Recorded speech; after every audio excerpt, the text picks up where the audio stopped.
Eh ben, on est passé en direct. Ça va être un cours sur le repérage très court, un cours court, mais on va quand même commencer par faire le dernier. Alors non, bien tenté, mais c'est pas ça. Ça c'est l'exercice que vous aviez à faire pour hier, que j'ai vérifié. Mais comme hier j'ai un peu axé le cours sur la révision pour le contrôle d'aujourd'hui, je n'ai pas eu le temps de le corriger. C'est bien dommage. Alors, que vous l'ayez fait ou que vous l'ayez pas fait, merci de bien vouloir prendre le cahier exercice pour suivre cette correction. Alors,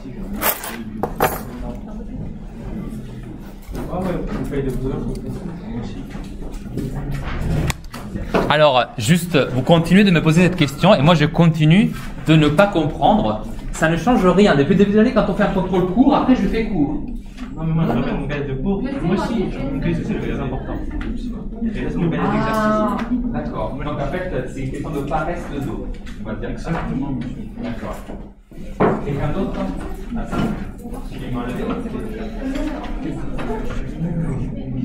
Quelqu'un d'autre ou c'est bon? Quelqu'un d'autre ou c'est bon?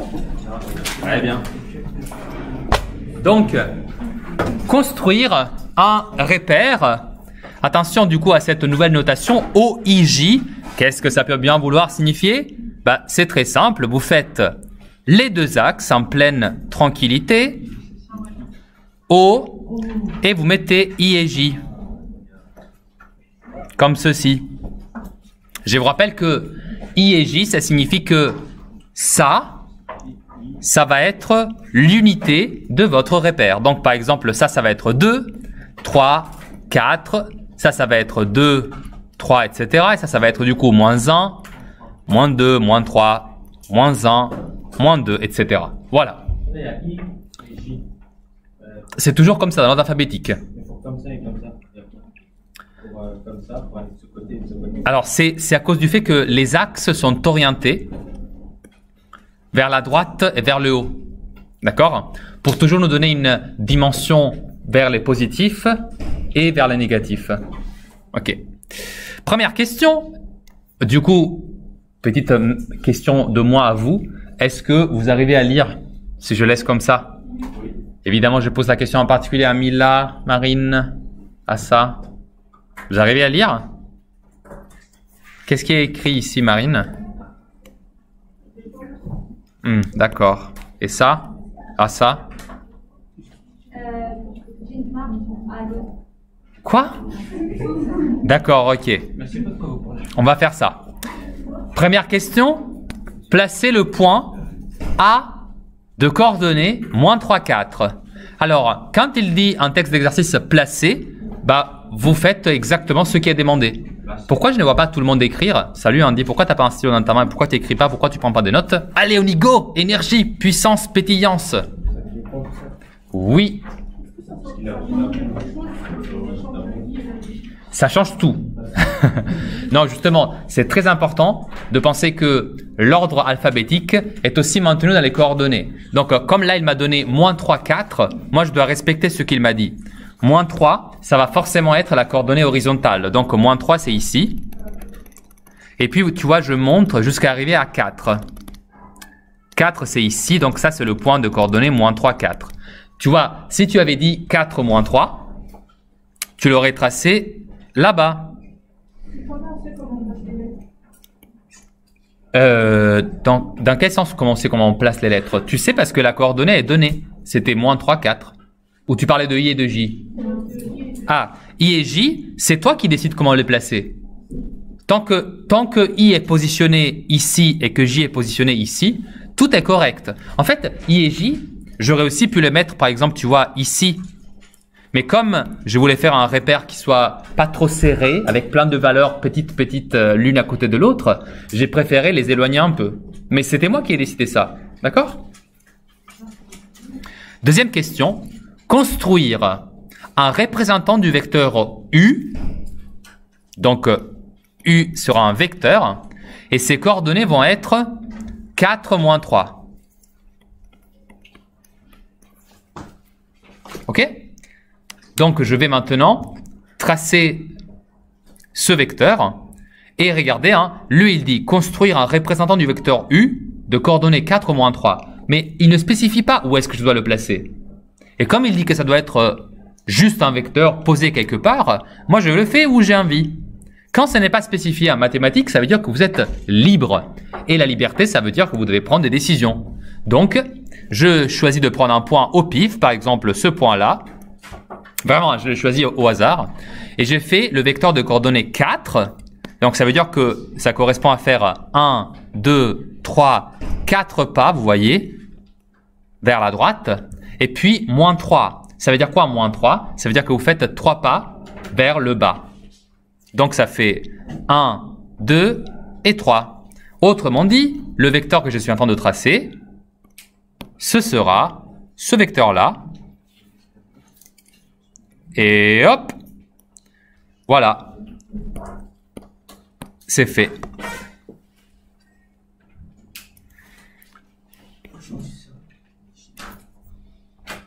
Voilà, donc lui c'est le vecteur U, autant lui mettre une petite étiquette pour ne pas l'oublier. Lui c'est U. Bon, parfait, peut-être que ça va me servir dans les étapes d'après.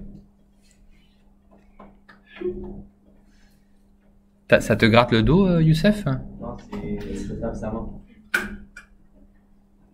Je ne sais pas si c'est mieux ou pire. Mais ça main sur mon épaule. Ouais, vraiment, elle était là. Vous l'avez vu, monsieur. Non, justement, je pense que j'ai pas envie de le voir. Alors, ensuite, placer les points B et C. Donc là, on commence à mélanger vecteurs et points. C'est pour ça que ça, c'était un exercice qui m'intéressait, parce que je veux être sûr que vous avez bien compris quelle est la différence substantielle entre point et vecteur. Placez les points B et C de la façon suivante. Moi, je veux que AB soit égal à U. Alors, pause, ça veut dire quoi? Ça veut dire que AB, donc c'est un vecteur qui n'existe pas encore. Vous voyez, B, je ne l'ai pas encore placé. Il va falloir que je positionne B quelque part. Je ne sais pas encore où, vous voyez. Tout ça, c'est des positions possibles de B. Pour que, à la fin, quand je fais le vecteur AB, ce soit absolument égal au vecteur U, qui est celui-là. Alors, pour faire cela, moi, je pense qu'une des très bonnes choses que je peux tenter de faire, c'est de prendre le vecteur, le mettre de sorte à ce que son point de départ soit sur A. Alors là, je vais essayer de mieux le faire. Voilà, comme ça. Et de regarder où est-ce que j'arrive. Et ça me semble un très bon candidat pour mon point B. Vous voyez ce que j'ai fait ou pas? Je ne savais pas où positionner B. J'avais plein de possibilités.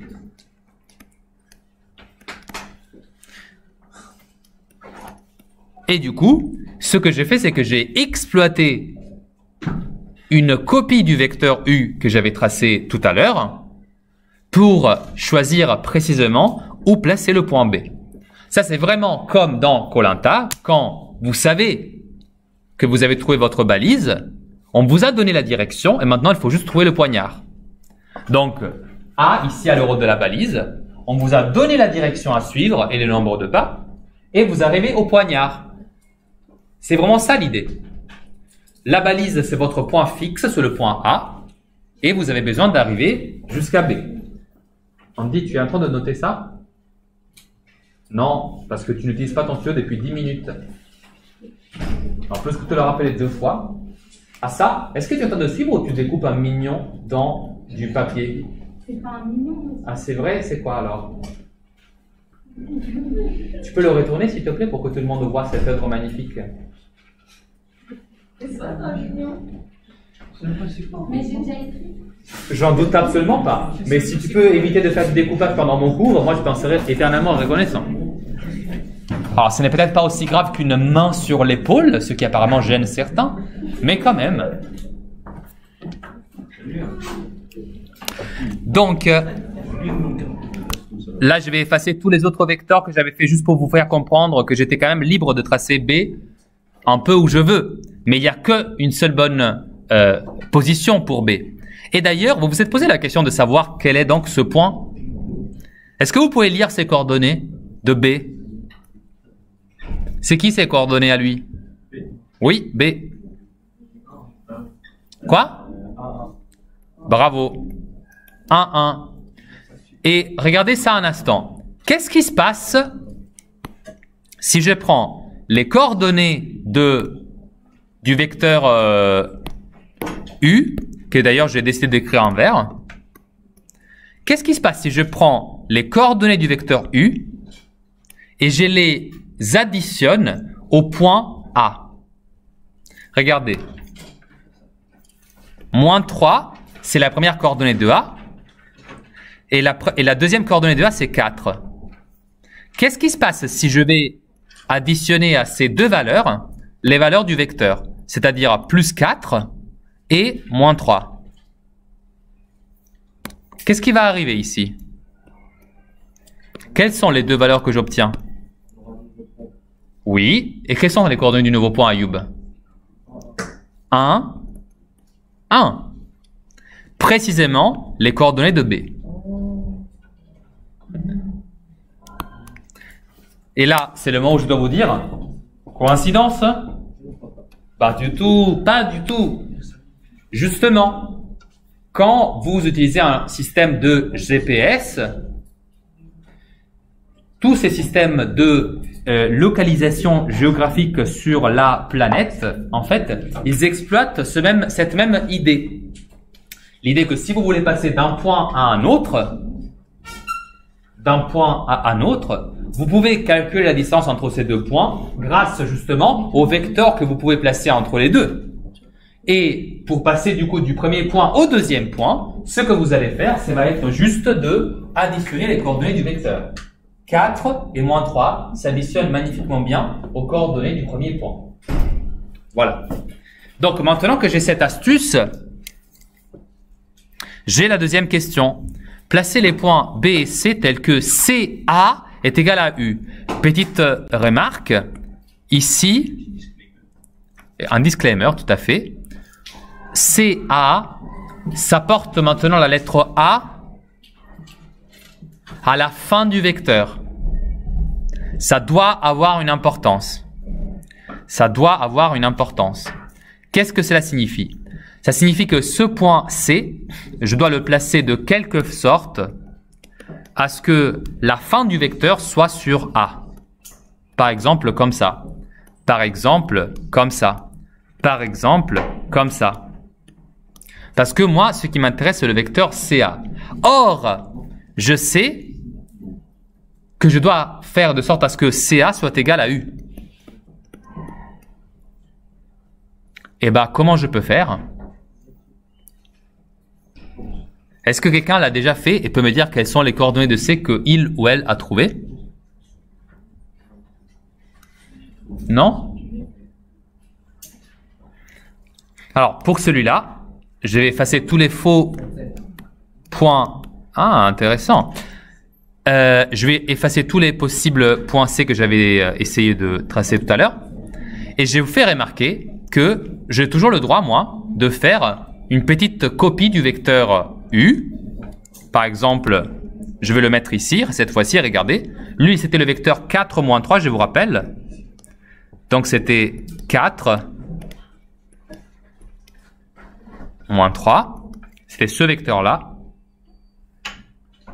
Et bien, maintenant, je vais juste le prendre et le placer de sorte à ce que la pointe de ce vecteur tombe précisément sur A. Voilà, comme ceci. Et vous voyez, je sors un peu du quadrillage malheureusement, mais ce n'est pas grave, je vais juste prolonger mes axes et je vais lire ces coordonnées. Ça fait 4, 5, 6 et 7. Ça c'est moins 4, moins 5, moins 6 et moins 7. Et ce dont je m'aperçois, c'est que si je relis maintenant ce point, j'arrive à C de coordonnées moins 7, 7.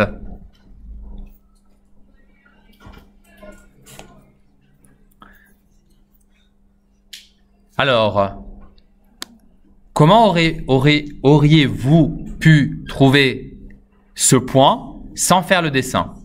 Est-ce que quelqu'un a des idées? Pensez que cette fois-ci, A doit être à la fin du vecteur.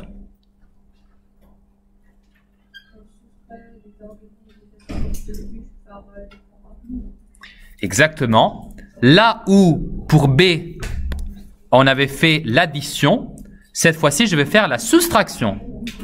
C'est-à-dire que je reprends les coordonnées de A, moins 3 et 4, et maintenant, à la place de additionner les coordonnées du vecteur U, je vais les soustraire. Et ça me fait 3 moins 4, excusez-moi, moins 3 moins 4, donc ça fait moins 7. Et de l'autre côté, j'ai 4 moins 3, ça fait donc 4 plus 3, silence Juba, silence Youssef. Et j'obtiens moins 7, 7. Ça va être donc mon point C.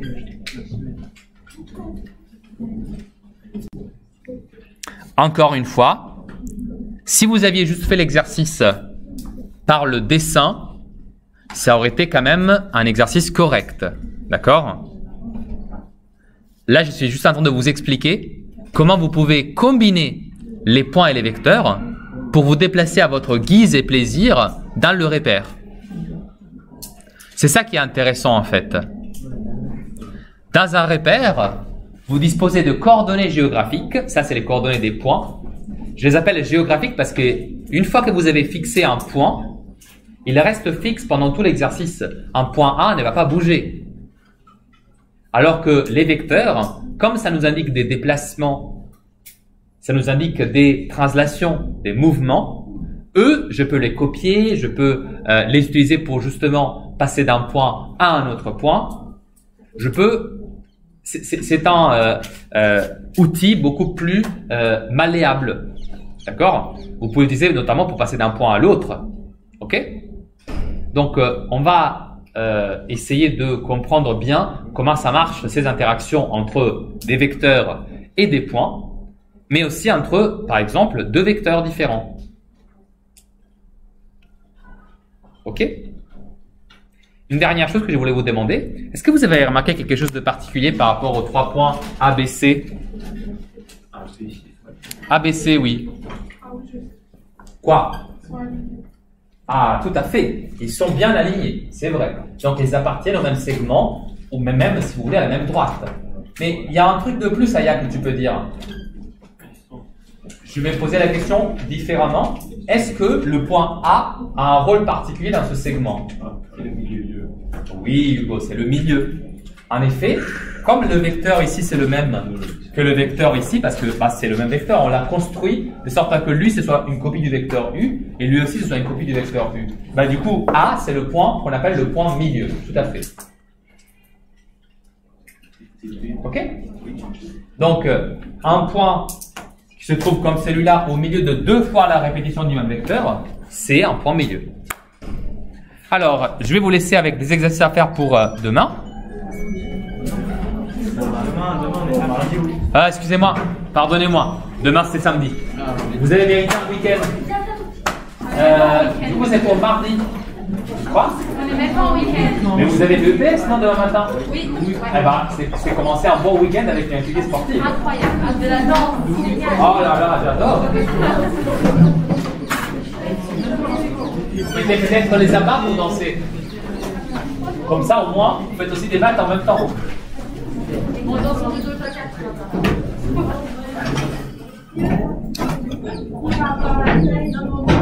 Tout à l'heure, en concours, j'ai des copines. Au revoir. On se revoit tout à l'heure. Hein, on se revoit dans 2 heures à la SNC. Et merci quand même. Mais moi, c'est comme une impossible. Tu l'avais rappelé? Ah non, c'est un test. Ah bah alors, je dis sûr. Mais non,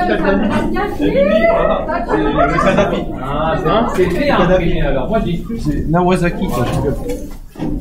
On va essayer. Au revoir, tout à l'heure. Non, on se revoit tout à l'heure. Mais merci quand même, hein. Je prends le bon week-end.